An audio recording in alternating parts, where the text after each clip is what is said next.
देश आज स्वामी दयानंद सरस्वती की 200वीं जयंती मना रहा है। इस मौके पर प्रधानमंत्री नरेंद्र मोदी ने भी देश को संबोधित किया। उन्होंने कहा कि मेरी इच्छा थी कि मैं स्वयं स्वामी जी की जन्मभूमि टंकारा पहुंचता, लेकिन ये संभव नहीं हो पाया। लेकिन मैं मन से, हृदय से आप सभी के बीच ही हूँ। आप भी सुनिए पीएम मोदी का ये संबोधन। आर्य समाज के विभिन्न संगठनों से जुड़े हुए सभी पदाधिकारीगण, अन्य महानुभाव, देवी और सज्जनों, देश स्वामी दयानंद सरस्वती जी की 200वीं जन्म जयंती मना रहा है। मेरी इच्छा थी कि मैं स्वयं स्वामी जी की जन्मभूमि टंकारा पहुंचता, लेकिन ये संभव नहीं हो पाया। मैं मन से, हृदय से आप सबके बीच ही हूं। मुझे खुशी है कि स्वामी जी के योगदानों को याद करने के लिए, उन्हें जन जन तक पहुंचाने के लिए आर्य समाज ये महोत्सव मना रहा है। मुझे पिछले वर्ष इस उत्सव के शुभारंभ में भाग लेने का अवसर मिला था। जिस महापुरुष का योगदान इतना अप्रतिम हो, उनसे जुड़े महोत्सव का इतना व्यापक होना स्वाभाविक है। मुझे विश्वास है कि ये आयोजन हमारी नई पीढ़ी को महर्षि दयानंद के जीवन से परिचित करवाने का प्रभावी माध्यम बनेगा। साथियों, मेरा सौभाग्य रहा कि स्वामी जी की जन्मभूमि गुजरात में मुझे जन्म मिला। उनकी कर्मभूमि हरियाणा लंबे समय तक मुझे भी उस हरियाणा के जीवन को निकट से जानने, समझने का और वहां कार्य करने का अवसर मिला। इसलिए स्वाभाविक तौर पर मेरे जीवन में उनका एक अलग प्रभाव है, उनकी अपनी एक भूमिका है। मैं आज इस अवसर पर महर्षि दयानंद जी के चरणों में प्रणाम करता हूं, उन्हें नमन करता हूं। देश विदेश में रहने वाले उनके करोड़ों अनुयायियों को भी जन्म जयंती की बहुत बहुत बधाई देता हूं। साथियों, इतिहास में कुछ दिन, कुछ क्षण, कुछ पल ऐसे आते हैं जो भविष्य की दिशा को ही बदल देते हैं। आज से 200 वर्ष पहले दयानंद जी का जन्म ऐसा ही अभूतपूर्व पल था। ये वो दौर था जब गुलामी में फंसे भारत के लोग अपनी चेतना खो रहे थे। स्वामी दयानंद जी ने तब देश को बताया कि कैसे हमारी रूढ़ियां और अंधविश्वास ने देश को जकड़ा हुआ है। इन रूढ़ियों ने हमारे वैज्ञानिक चिंतन को कमजोर कर दिया था।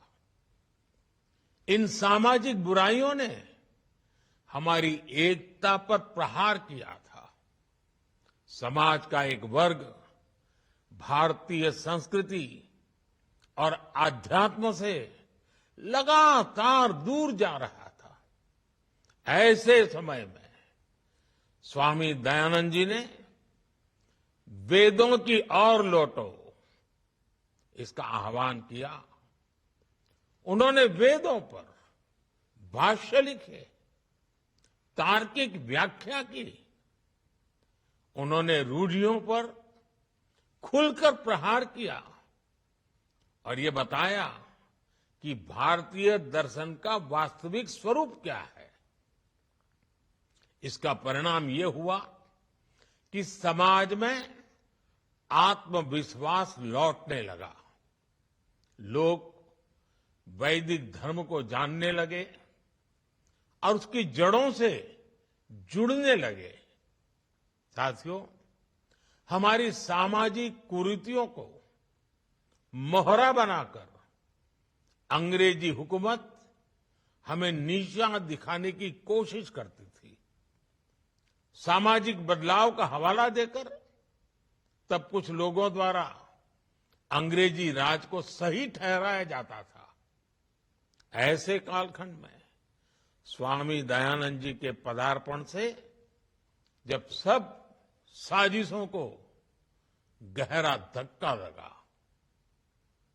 लाला लाजपत राय, राम प्रसाद बिस्मिल, स्वामी श्रद्धानंद, क्रांतिकारियों की एक पूरी श्रृंखला तैयार हुई जो आर्य समाज से प्रभावित थी।